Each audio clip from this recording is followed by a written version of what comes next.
Okay, so the Dodgers took game 5 yesterday with a final score of 4-2, coming off just an absolutely devastating defeat if you're a Dodgers fan. Just a fantastic game if you're a neutral baseball fan in game 4. Just an unbelievable ending. But we're not here to talk about that today, all right? The most important thing is the fact that Max Muncy has 20 walks this postseason and is now tied for second place all time with Barry Bonds in first place with 27 walks.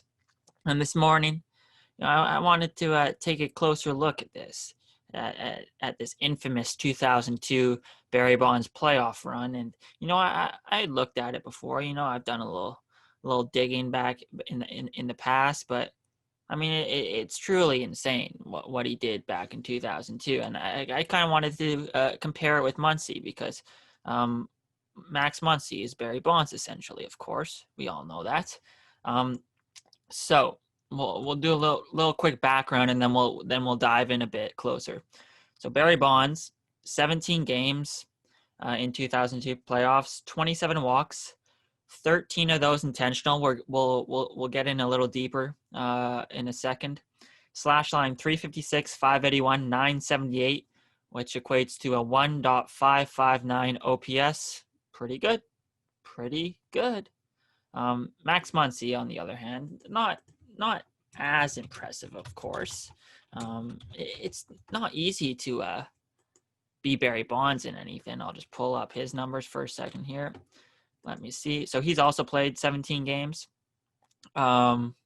He has 20 walks, slash line of 268, 461, 500, which equates to a 961 OPS.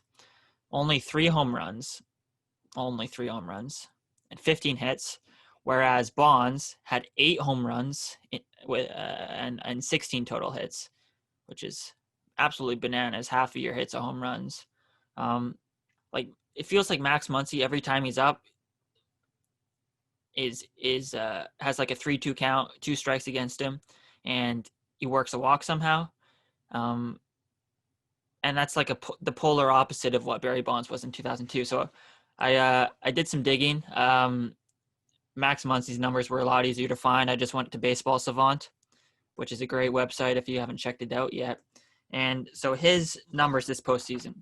So 20 walks, like I said. 10 of those walks came in a 3-2 count. 6 of them came in a 3-1 count.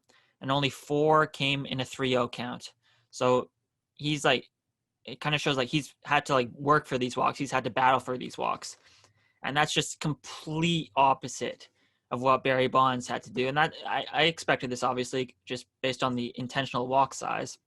But it's even crazier than that. So like I said, 13 intentional walks for Bonds in 2002. 7 came with 4-0 or 3-0 counts.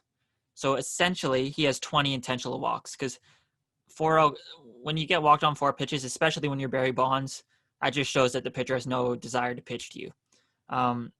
Only 4 of them came with a 3-2 count, and 3 came with a 3-1 count.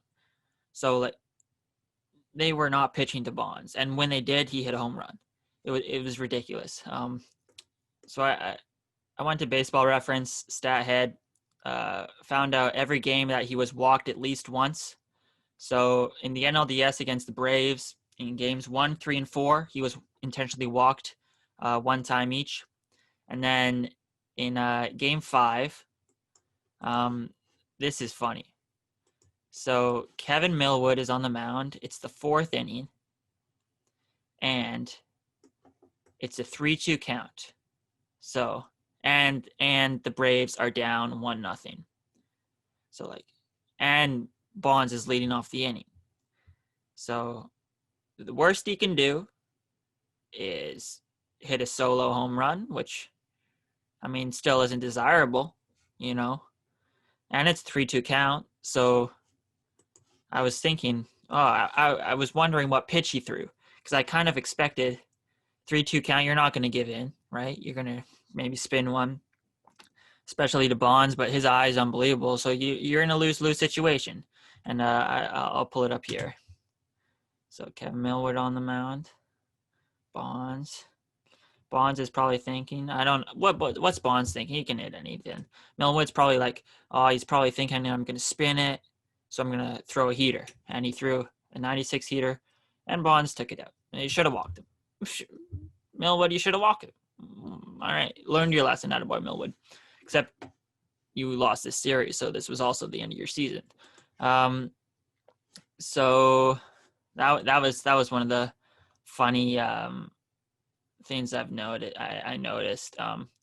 Just the entire postseason for Bonds this season was unbelievable. I don't know how he did it, and so I don't know. We don't have to go through all this. I kind of he was walked 3 times, once intentionally in NLCS Game 3.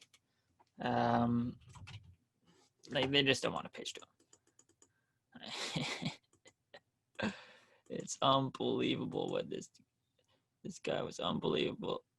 Yeah. 3-0 count. Chuck Finley, basically an intentional walk. Unbelievable. Even the Giants trailing by 1 run. Jason Isringhausen walks him 5 pitches. Rather have him on than risk getting a tied game with a solo shot. Is funny. The game log's ridiculous. And then one last thing I wanted to point out that was notable. Actually, 2 more things. There's one more after this.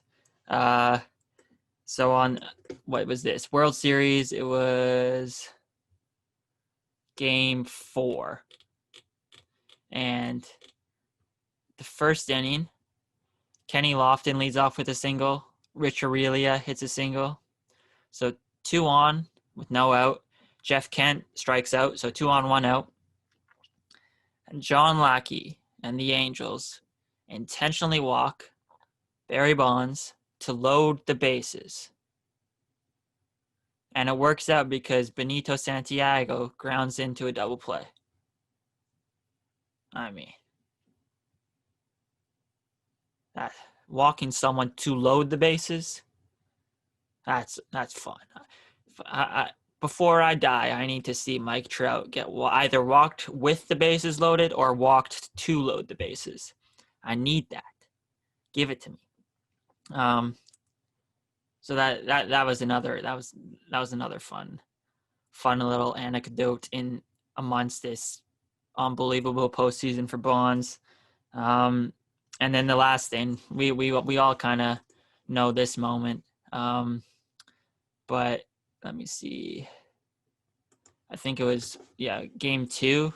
So we're jumping back a bit, but it doesn't have to do with a walk. But I mean, it's probably my favorite home run of all time, where he just took Troy Percival to the moon. Actually, I wouldn't say it's my favorite home run of all time. I can't disrespect Joey Bats like that. But yeah, he just took Troy Percival to the moon, and then you have Tim Salmon on the bench saying that's the farthest ball I've ever seen hit. So it's good fun. So I'm hoping this the 2020 World Series goes 7 games and Max Muncy walks 8 times in the next 2 games. I mean, it's possible. You never know. He has to work a lot harder for his walks than Sir Barry Bonds did. So maybe we'll get another 18-inning game with the Dodgers in the World Series. Last time they were in the World Series, the big 18-inning game. So who knows? But yeah, I don't know. I just wanted to make this video because Barry Bonds is good at baseball. And Max Muncy is also good at baseball. He's not as good as Barry Bonds, but it's all right. He's having a good year. Good postseason for Mr. Muncy. Game 6 is tomorrow. Gonsolin and Snell are on the mound. Prediction: Rays are going to win because I want to see Walker Buehler, Charlie Morton rematch in Game 7, and that has to happen. So the Rays are going to win Game 6, and who knows who will win? Game 7 when it happens. I'm confirming it's going to happen. I picked the Dodgers to win it all, so and I trust in Walker Buehler. So there you have it. Barry Bonds is good. Max Muncy is good. Please go 7 games.